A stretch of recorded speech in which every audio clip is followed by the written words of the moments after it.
যে যার মতো বাংলাদেশ থেকে ঢুকছে, মুড়ি মুড়কির মতো জাল ভোটার কার্ড, আধার কার্ড কিংবা রেশন কার্ড তৈরি করে নিচ্ছে, টাকা ফেলছে, নথি পাচ্ছে। কোনো কোনো ক্ষেত্রে তো অবৈধ নাগরিক একেবারে বৈধ পরিচয়পত্র বানিয়ে ফেলছে। কখনো বাংলাদেশি জঙ্গির ভারতীয় ভোটার কার্ডের হদিশ মিলছে, কখনো আবার অবৈধভাবে এদেশে এসে জাল নথি দিয়ে ভারতীয় পাসপোর্ট তৈরি করে নিয়েছে বাংলাদেশের নাগরিকরা।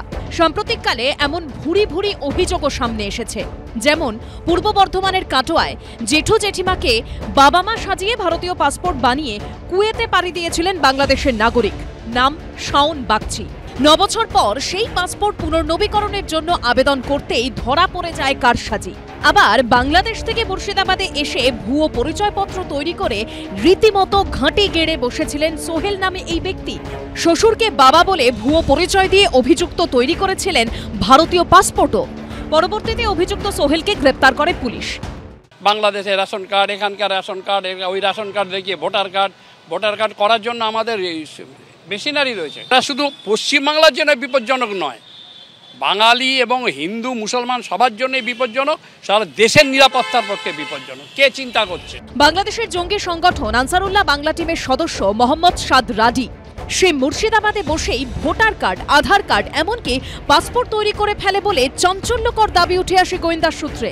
এর আগে একটি মামলায় সরকারি আইনজীবী আদালতে জানিয়েছিলেন 73 জন বাংলাদেশের নাগরিকের হাতে ভারতের পাসপোর্ট পৌঁছে গেছে। কলকাতা পুলিশ সূত্রে দাবি এই সংখ্যাটা বেড়ে 250 হতে পারে। সূত্রের খবর, ইডি স্ক্যানারেও ইতিমধ্যেই উঠে এসেছে 500টি ভারতীয় পাসপোর্ট। তার মধ্যে 350টি পাসপোর্টের তথ্য ইডির হাতে পৌঁছেছে বলে সূত্রের খবর। তৃণমূলের রাজত্বে সব ধরনের অসভ্যতা চলে এবং তার জন্য বাই ডিফল্ট বাংলার মানুষকে বিপদে পড়তে হয়। মুখ্যমন্ত্রীকে তার উত্তর দেওয়া উচিত, কেন বাংলার মানুষ বিপদে পড়বে ওর অপরাধের জন্য? সব দালালের পিছনে তো তৃণমূল। এরকম 2টো ঘটনাও যদি ঘটে, 200টা ঘটনাও যদি ঘটে, খুঁজে বার করতে হবে তো তৃণমূলের নেতাদের কারা, এর পিছনে কারা। এটাও কি টাকা উপার্জনের একটা ব্যবস্থা? যত ভারতবর্ষের বিভিন্ন প্রান্তে হামলা হয়েছে, সব উগ্রপন্থী পশ্চিম বাংলায় এসে এখানে জাল পাসপোর্ট বানিয়েছে, জাল আধার কার্ড বানিয়েছে, নথিপত্র এখান থেকে জাল বানিয়েছে, অস্ত্র সংগ্রহ করেছে এখান থেকে, এখানে এসে লুকিয়েছিল সমস্ত কিছু। কিভাবে পাসপোর্টগুলি তৈরি করা হয়েছিল, কোন কোন নথি জমা নেওয়া হয়েছিল তা খতিয়ে দেখতে ইতিমধ্যেই বিশেষ টিম তৈরি করেছে এনফোর্সমেন্ট ডিরেক্টরেট। সেই দলে রয়েছেন পাসপোর্ট বিশেষজ্ঞরাও। পাসপোর্ট দেওয়ার দায়িত্ব কার? কেন্দ্রীয় সরকারের। আধার দেওয়ার দায়িত্ব কার? কেন্দ্রীয় সরকারের। প্যান দেওয়ার দায়িত্ব কার? কেন্দ্রীয় সরকারের।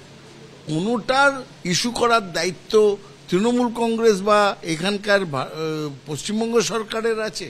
না, নিজেদের দায়িত্বটা অন্যের উপর কেন চাপাচ্ছেন? বাংলাদেশিদের হাতে এভাবে ভারতীয় পাসপোর্ট পৌঁছে যাওয়াটা অত্যন্ত উদ্বেগের, অভ্যন্তরীণ নিরাপত্তার জন্য বিপজ্জনক। আর তাই প্রশ্ন একটাই, এই চক্রের নেপথ্যে কারা কারা আছে, কত গভীরে রয়েছে এর শিকড়? ময়ূর ঠাকুর চক্রবর্তী, শিবাশিস মৌলিক ও উজ্জ্বল মুখোপাধ্যায়ের রিপোর্ট, এবিপি আনন্দ।